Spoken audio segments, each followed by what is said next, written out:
I'm gonna say something that will get me roasted in every corner of the Doctor Who fandom. And I'm okay with that. Because the truth is, Ncuti Gatwa should have been sacked. Not because of bad acting. Not because of scandal. But because Russell T Davies, the man steering the entire ship, made the single most dangerous mistake a showrunner can make. He ignored the warning signs. And if you think I'm exaggerating, let's rewind. When Ncuti Gatwa was announced as the Doctor, it was one of the boldest casting moves in years. Charisma for days, a fresh style, a performance range that could swing from heartbreak to comedy in seconds. But here's the part they never tell you in those glowing press releases. Behind the scenes, the creative direction was already cracking. I'm talking before filming even started. Think about it. The Disney Flow deal was fresh. The budget was bigger, and RTD had promised to change everything. And yet, instead of building Ncuti's era from the ground up, the production scrambled to bolt his Doctor onto a storyline that was never really his. A storyline meant for someone else. Now, this is where the forbidden knowledge comes in. Because I've spoken to people and read enough between the lines in interviews to know there were two competing visions for the 15th Doctor. 1. A Doctor rooted in mystery, aloof yet magnetic, with a season-long arc that slowly unravels. 2. A high-energy, costume-changing whirlwind who would win audiences over with sheer charm. Guess which one the network wanted? And here's the thing. The moment you split a character between two creative masters, you've already lost the battle. Because if the actor leans into one vision and the scripts are written for the other, every scene starts to feel off. You noticed it. I noticed it. That strange disconnect between Ncuti's performance and the tone of certain episodes. Like he was trying to be in one version of Doctor Who while everyone else was in another. And here's the dangerous part. RTD saw this, and he didn't stop it. Now, don't get me wrong. I think Russell T Davies is a genius. But genius doesn't mean perfect judgment. In fact, sometimes it's the opposite. Sometimes you get so wrapped up in your own vision that you refuse to course correct, even when the iceberg is dead ahead. And the iceberg here. It's something every fan can feel but can't always put into words. The show doesn't know who the 15th Doctor really is. When Tennant returned for the 60th specials, it was a hype injection straight into the fandom's bloodstream. But it also cast a shadow. Because when Billie Piper's shock regeneration twist dropped, it pulled focus away from Ncuti's tenure before it had even begun. Suddenly the conversation wasn't, what adventures will Ncuti's Doctor have? It was, how long until the next twist? And that's the problem. A Doctor who feels temporary isn't really the Doctor. If RTD had made the hard choice, the choice to delay Ncuti's debut, to reshape the arc around him, or yes, even to let him go before the cameras rolled, we might be talking about a very different era right now. One that felt deliberate. One that didn't carry the scent of improvisation and patchwork fixes. But that's not what happened. What happened is exactly what happens when you let hype dictate your pacing.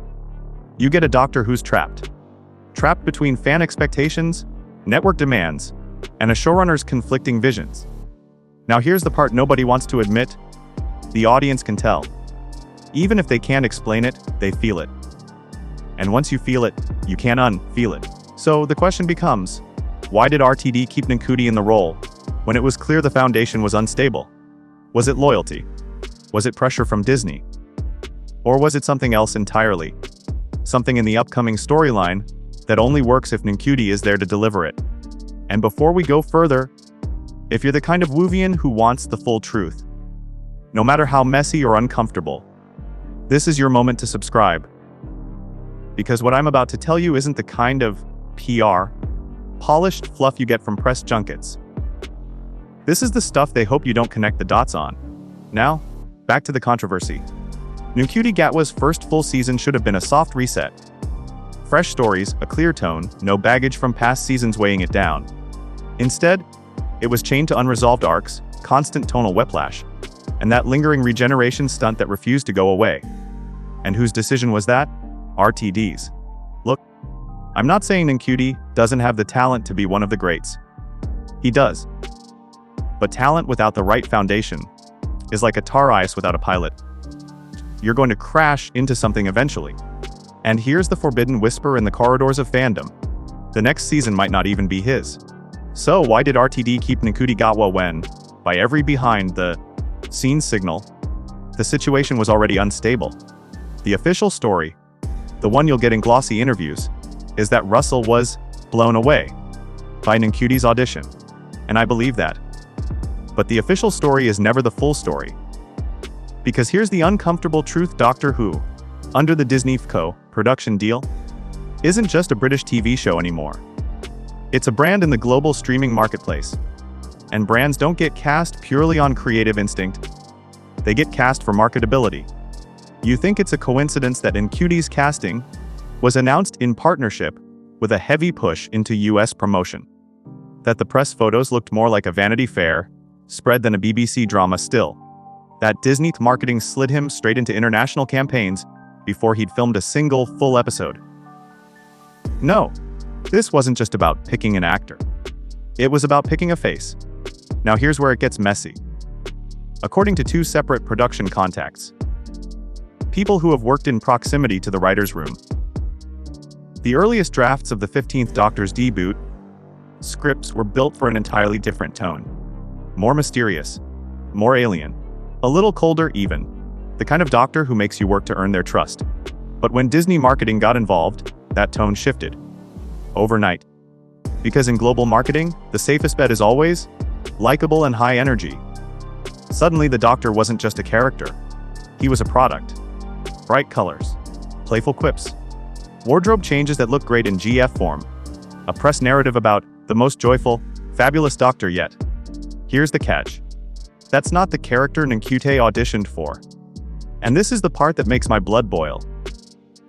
Because once you change the core vision after casting, you're not just rewriting scripts. You're forcing the actor to recalibrate their entire approach while cameras are rolling. That's how you get tonal whiplash. That's how you get episodes where Ncuti's energy soars in one scene and feels muted in the next. Now, RTD is no fool.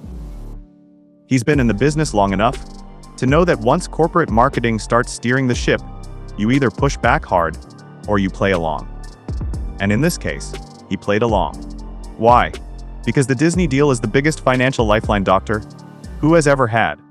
And upsetting that apple cart, especially before the first season under the deal had aired, could have tanked everything. Think about it. If RTD had gone back to the table and said, "Actually, this Doctor doesn't fit the new direction, we need to recast," Disney's confidence could have evaporated. The press would have spun it into chaos. And the BBC, well, the BBC is not in the habit of weathering international PR storms for fun. So instead of risking the deal, RTD doubled down. He decided to write around the problem. To find the character on the fly. But here's the danger in that approach. You can't discover who the Doctor is while also asking them to carry an entire rebrand on their shoulders. Not without cracks showing. And the cracks are showing. Look at the season 15 finale. Yes, it had spectacle. Yes, it had emotional beats. But it also had that baffling regeneration twist into Billie Piper. A move that all but stole Ncuti's thunder at the most crucial point in his era. Why? Because the show needed a shock big enough to make people forget the season's uneven tone. And here's the forbidden part, nobody will say out loud. That twist wasn't just a story beat. It was an insurance policy. If Ncuti's era didn't land with the numbers Disney wanted, they could pivot instantly to Billie Piper, a proven draw, without admitting failure. Let that sink in. A regeneration written into the arc before the Doctor had even had a chance to establish himself. Now ask yourself this, if you were Ncuti, wouldn't you feel like your tenure was already on a countdown clock? Wouldn't you feel like you were keeping the seat warm for someone else? And if you were RTD, wouldn't the thought cross your mind, just once, that it might have been cleaner to start over? Of course, publicly, they'll never say that. Instead, you'll hear about fresh storytelling opportunities and bold risks. But behind the curtain, the whispers are different. They're about a lead actor stuck in a role that keeps shifting beneath him. They're about corporate oversight creeping into the writer's room. They're about scripts being retooled, mid-production to fit marketing beats rather than narrative flow. And this isn't just coming from anonymous internet posts. Even in carefully worded interviews, you can hear the tension. Phrases like, "We're still finding the doctor's voice," or "He's evolving," that's code. Code for, "We haven't nailed down who this character is supposed to be yet." Which is wild, because by the end of a doctor's first season, their identity should be undeniable. You should know what makes them tick, what makes them angry, what lines they will and won't cross. With Ncuti, we're still guessing. And that's not his fault. That's a leadership problem. So here's the question that should make every fan sit up. Is the 15th Doctor being written as a long-term anchor for the show, or as a transitional figure to keep the brand afloat until the next big stunt? If it's the latter, if Ncuti's run was never meant to be permanent, then sacking him before production might not have been cruel. It might have been the only way to protect the role. Let's fast forward in our minds just for a second. It's 2 years from now. The 15th Doctor's era is over. The BBC is doing its usual farewell montage. Fans are tweeting out their favorite moments. And the mainstream narrative says, "Ah yes, that was the short, colorful chapter before the real reboot." Sound far-fetched? It shouldn't. Because that's exactly how the industry has been setting the stage. See, when you look at the moves being made, you start to notice a pattern. Disney's marketing push for Doctor Who isn't just about selling this Doctor. It's about solidifying the brand's future Doctors as global icons. The priority is building a recognizable style, tone, and merch line that can outlive any single actor. And you know what that means. The 15th Doctor is expendable. Not because he's bad, but because he's the first test subject in the new system. Here's the forbidden layer most fans haven't pieced together yet: Doctor Who is now operating more like a Marvel or Star Wars property behind the scenes. That means seasons aren't just planned for story beats, they're planned for marketing cycles. Every year needs a headline moment. Every arc needs a shareable moment. And when you build a show like that, you don't leave the long-term brand health in the hands of a single actor's interpretation. Which brings us back to Ncuti. He's charismatic. He's versatile. But from a corporate perspective, he's also replaceable.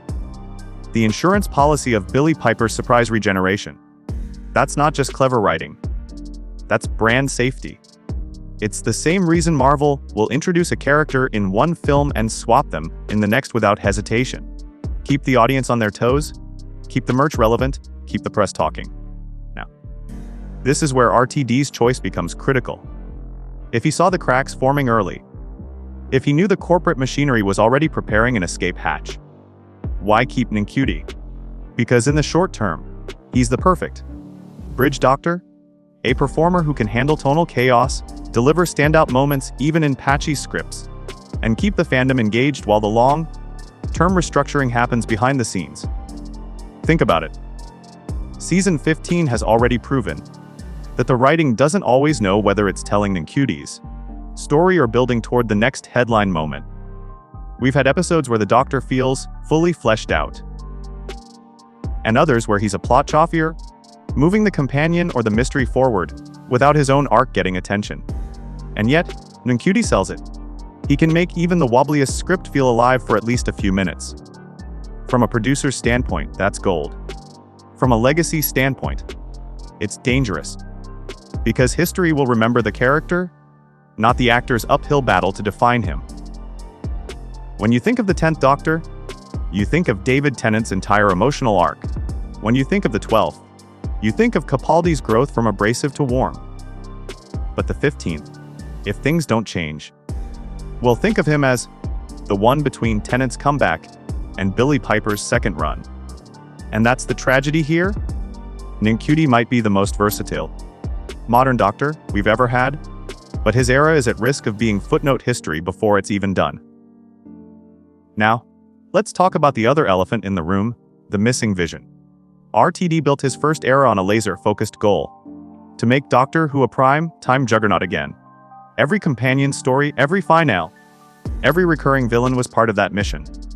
This time, we've got Disney's marketing mandates, BBC's domestic expectations, and a showrunner who's juggling too many masters.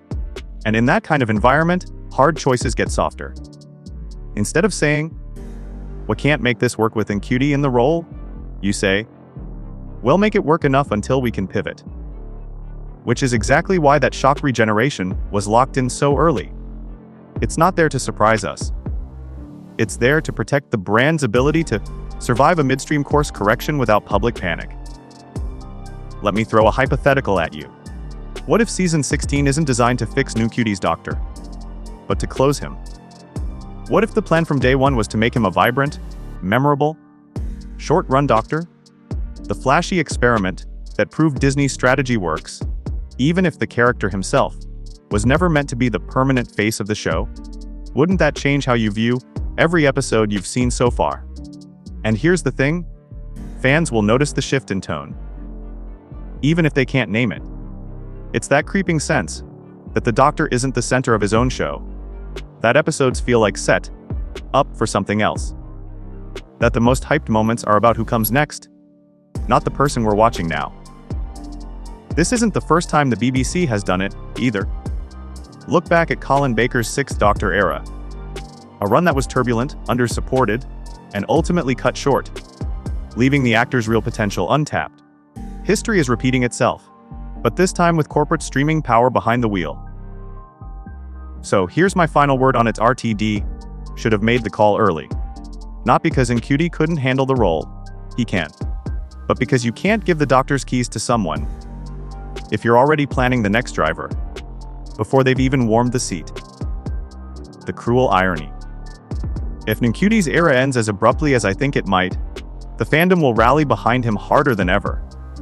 They'll say he was wrong. What could have been? Edits and fan scripts. They'll talk about him like they talk about McGann's Eighth, the great almost. But unless the people in charge stop playing the long game with the short-term Doctor, that's exactly what he'll be. So tell me, in the comments, do you think RTD truly believes Ncuti is the Doctor for the long haul? Or is he just the necessary bridge to get Disney's Doctor Who into its next era? Because if it's the latter, maybe the question isn't whether Ncuti should have been sacked. Maybe the real question is whether he was ever meant to last at all.